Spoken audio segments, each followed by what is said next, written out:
Air combat exercise जिसको spear of victory बोला जाता है, जो कि हर कुछ सालों बाद सऊदी अरब कंडक्ट करता है, उसमें पार्टिसिपेट किया था। और इस पार्टिसिपेशन से पाकिस्तान को आने वाले दिनों में काफी सारे ऐसे स्ट्रेटेजिकल बेनिफिट्स होने वाले हैं जो पाकिस्तान को कहीं ना कहीं भारत के ऊपर एक रणनीतिक बढ़त दिलाएंगे। तो इस वजह से पाकिस्तान का जो माइलस्टोन है काफी ज्यादा इंपॉर्टेंट माना जा रहा है। और ये जो बड़ी एयर एक्सरसाइज है वो दुनिया में काफी ज्यादा इंपॉर्टेंट मानी जाती है। तो जिस तरह से भारत ने कुछ समय पहले एक बड़ी एयर एक्सरसाइज जिसका नाम तरंग शक्ति था, जहां पर 30 से ज्यादा देशों ने पार्टिसिपेट किया था, वो कंडक्ट कराई थी, इसी तरह सऊदी अरब भी इस एयर एक्सरसाइज को कंडक्ट कराता है, जहां पर मिडिल ईस्ट के देश और NATO countries along with US participate करता है। तो इस बार की इस एडिशन में 15 से ज्यादा देशों ने पार्टिसिपेट किया था। यहां पर यूएस अपने F-16 एयरक्राफ्ट के साथ आया था, तो वहीं पर फ्रांस अपने रेफाल्स को लेकर आया था। इसके अलावा A400 जो ट्रांसपोर्ट एयरक्राफ्ट है वो भी फ्रांस की तरफ से आया था। वहीं पर जो सऊदी अरब है उसने अपने टॉर्नेडो एयरक्राफ्ट F-15 और EF-2000 जैसे एयरक्राफ्ट यहां पर प्लेस किए।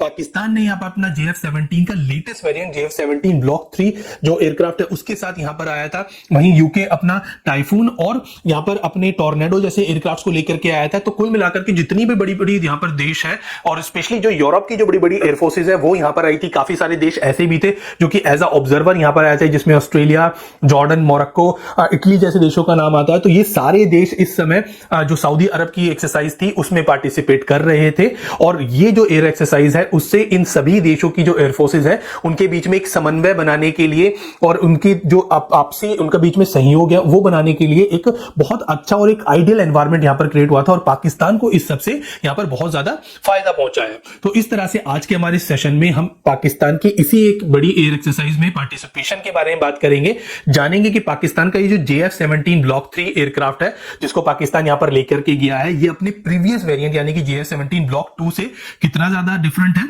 और पाकिस्तान को आने वाले दिनों में इस बड़ी एयर एक्सरसाइज से क्या फायदे होने वाले हैं। तो शुरू करते हैं हम अपना आज का सेशन। तो दोस्तों सबसे पहले बात करते हैं उस माइलस्टोन के बारे में, क्योंकि आप भी सोचेंगे कि यार पाकिस्तान ने एक एयर एक्सरसाइज में ही तो पार्टिसिपेट किया, इसमें माइलस्टोन अचीव करने जैसा क्या है। तो दरअसल पाकिस्तान ने इस एयर एक्सरसाइज में पार्टिसिपेट किया, ये माइलस्टोन अचीव करना नहीं है, बल्कि किस एयरक्राफ्ट के साथ यहां पर पार्टिसिपेट किया है। तो पाकिस्तान ने यहां पर JF-17 ब्लॉक 3 जो कि JF-17 का लेटेस्ट वेरिएंट है उसके साथ इस एयर एक्सरसाइज में पार्टिसिपेट किया है और ये माइलस्टोन अचीव करने जैसा है। दरअसल JF-17 ब्लॉक 3 भारत के LCA Mark 2 के इक्विवेलेंट माना जाता है और आज के दिन में JF-17 इस बड़ी एयर एक्सरसाइज में पार्टिसिपेट कर रहा है, जबकि हमारा LCA तेजस Mark 2 अभी ग्राउंड पर ही नहीं है, यानी कि उसका पहला प्रोटोटाइप भी बन करके तैयार नहीं हुआ है। जबकि पाकिस्तान अपने इस एयरक्राफ्ट को एक बड़ी इंटरनेशनल एयर एक्सरसाइज में पार्टिसिपेट करा रहा है। तो ये बड़ा एक माइलस्टोन अचीव करने जैसा है, जहां पर भारत का जो तेजस Mark 2 है वो 2026 में तो उसका पहला प्रोटोटाइप बनकर ही तैयार होगा।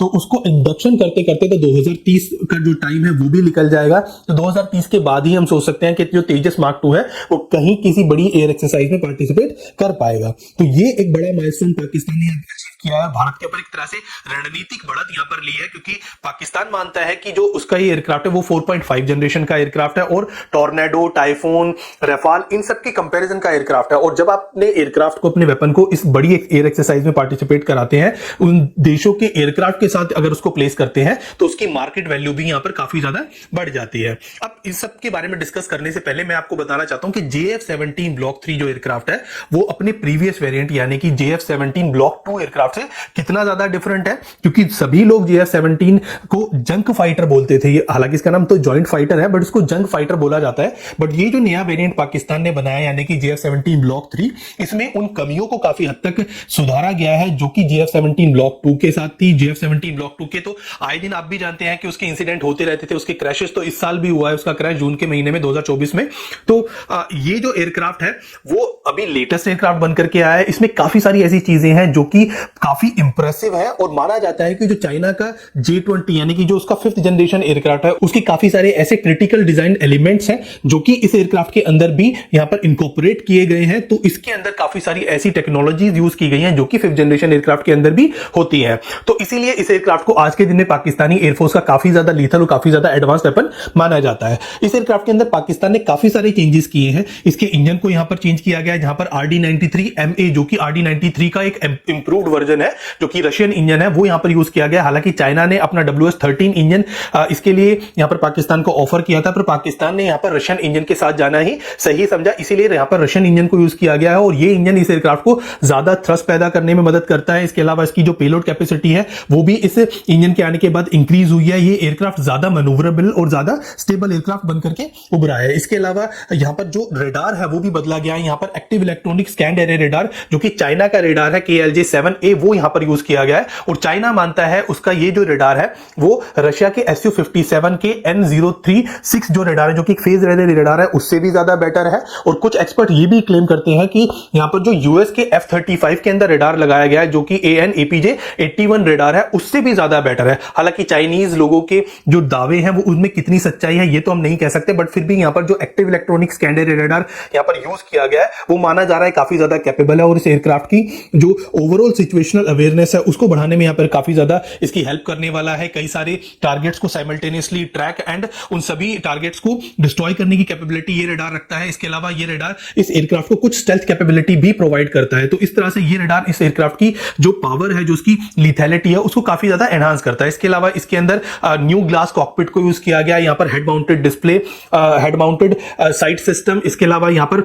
हेड अप डिस्प्ले और जो एक मल्टी फंक्शनल डिस्प्ले है ये सभी यहां पर यूज किए गए जो कि एक एडवांस एवियोनिक्स का पार्ट है। तो वो सब यहां पर हमें देखने को मिलता है। इन सब के अलावा इसके लैंडिंग गियर्स के अंदर भी चेंजेस किए गए हैं। इसके फ्लाइट कंट्रोल सिस्टम को भी इंप्रूव किया गया है। यहां पर डिजिटल फायर कंट्रोल सिस्टम भी यहां पर यूज किया गया है। तो कुल मिलाकर के इस एयरक्राफ्ट के अंदर काफी सारे ऐसे चेंजेस किए गए हैं जिससे एयरक्राफ्ट बहुत ज्यादा लीथल बन गया है। अगर बात करें इसके आर्मामेंट्स की तो ये कई तरह के आर्मामेंट्स को ले जा सकता है, जहां पर air to air missile, air to surface missile, anti radiation missile, even nuclear missiles को भी ये ले जा सकता है। तो यहां पर जो नई मिसाइल इसके साथ इंकॉर्पोरेट की गई है वो है PL-10 और PL-15 जैसी मिसाइल्स जो कि लॉन्ग रेंज की बियॉन्ड विजुअल रेंज मिसाइल्स है। तो ये बियॉन्ड विजुअल रेंज कैपेबिलिटी है इसकी वो यहां पर एनहांस की गई है। वहीं पर तैमूर एयर लॉन्च मिसाइल और राड जैसी जो सुपरसोनिक क्रूज मिसाइल्स हैं वो भी इसके साथ इंटीग्रेट की गई हैं। तो कुल मिलाकर की जो इसका वेपन बेस है वो भी यहां पर इंक्रीज किया गया है। इसमें 8 हार्ड पॉइंट्स है जहां पर ड्यूल पैनल का भी ऑप्शन यहां पर दिया गया है। तो क्योंकि इसकी पेलोड कैपेसिटी इंक्रीज हुई है तो कई तरह के पॉड्स, कई तरह के जैमिंग पॉड्स, कई तरह के इलेक्ट्रॉनिक वॉरफेयर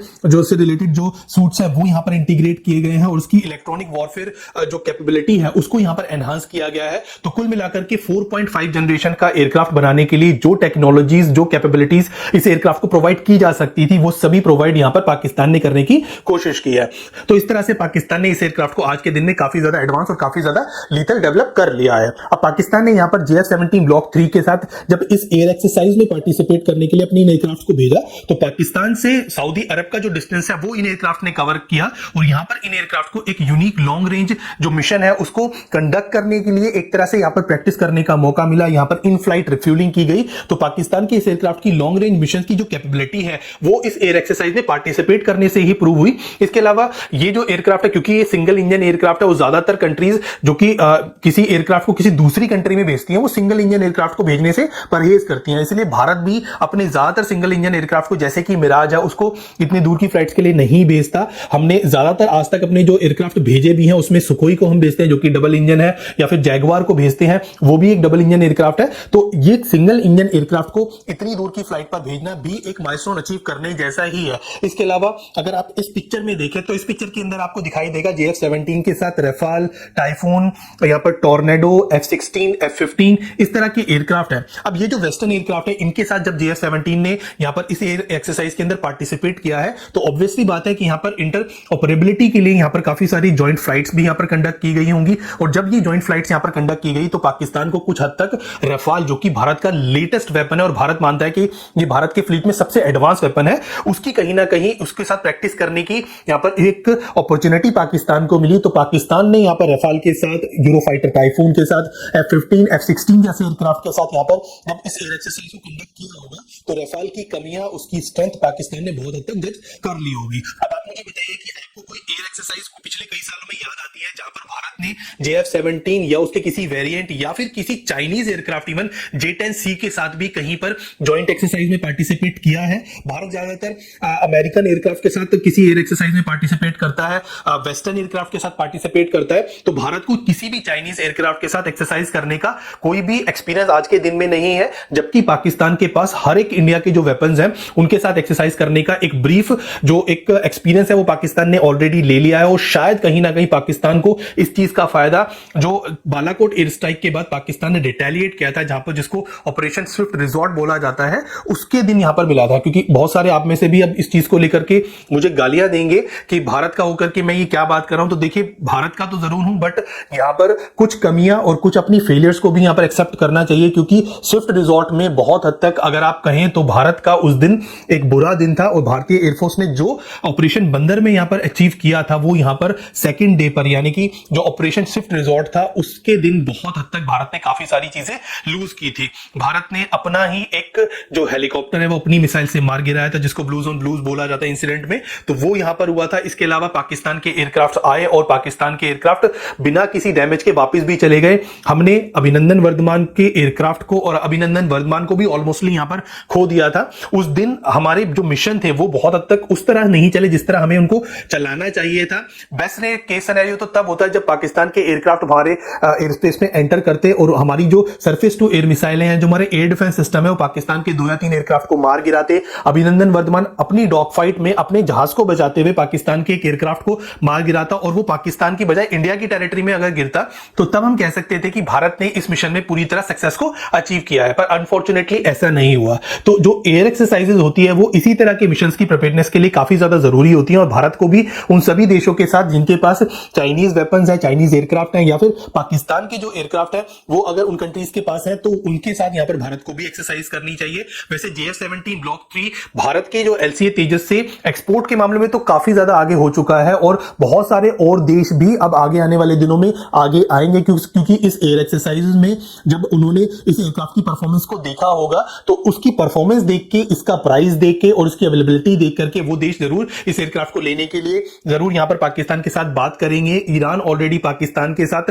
JF-17 ब्लॉक 3 को लेकर के बातचीत कर रहा है। अजरबैजान के पास इस एयरक्राफ्ट की जो 16 एयरक्राफ्ट है उनका ऑर्डर यहां पर अजरबैजान ने पाकिस्तान को दे दिया है। इसके अलावा इराक ने 12 एयरक्राफ्ट का ऑर्डर दिया है। म्यांमार ऑलरेडी 13 का ऑर्डर दे चुका है, जहां पर 13 उसको डिलीवर हो गए हैं, 3 और डिलीवर किए जाने हैं। और यहां पर नाइजीरिया ने भी 3 के जो ऑर्डर है वो दिया था, जिसको डिलीवर कर दिया गया है। इसके अलावा पाकिस्तान खुद भी 160 से ज्यादा इस तरह के एयरक्राफ्ट को ऑपरेट करता है, और 27 जो है एयरक्राफ्ट और पाकिस्तान के बेड़े में शामिल होने वाले हैं। तो कुल मिलाकर यहां पर 5 से 7 कंट्रीज के पास ये एयरक्राफ्ट आज के दिन में उनकी एयरफोर्स के अंदर वर्क कर रहा है। और जो देश जिनको अमेरिका के जो एक्सपेंसिव फाइटर एयरक्राफ्ट है वो अवेलेबल नहीं होते due to cost, due to diplomatical relations, वो सभी जो कंट्रीज हैं वो इस तरह के एयरक्राफ्ट की तरफ मूव करती हैं, और ये पाकिस्तान के लिए काफी ज्यादा एडवांटेज जो है पॉइंट यहां पर बनता जा रहा है। तो आज के दिन में इस एयरक्राफ्ट की जो कीमत है वो हमारे LCA तेजस से भी काफी कम है। इस एयरक्राफ्ट में अमेरिकी प्रतिबंध लगना या फिर अमेरिका के सैंक्शंस लगना, उनका इतना ज्यादा इंपैक्ट इसके ऊपर नहीं होता। ये एयरक्राफ्ट अपनी परफॉर्मेंस से, और जब आप अपनी परफॉर्मेंस को इस तरह की बड़ी एयर एक्सरसाइजेज में प्रूव करते हैं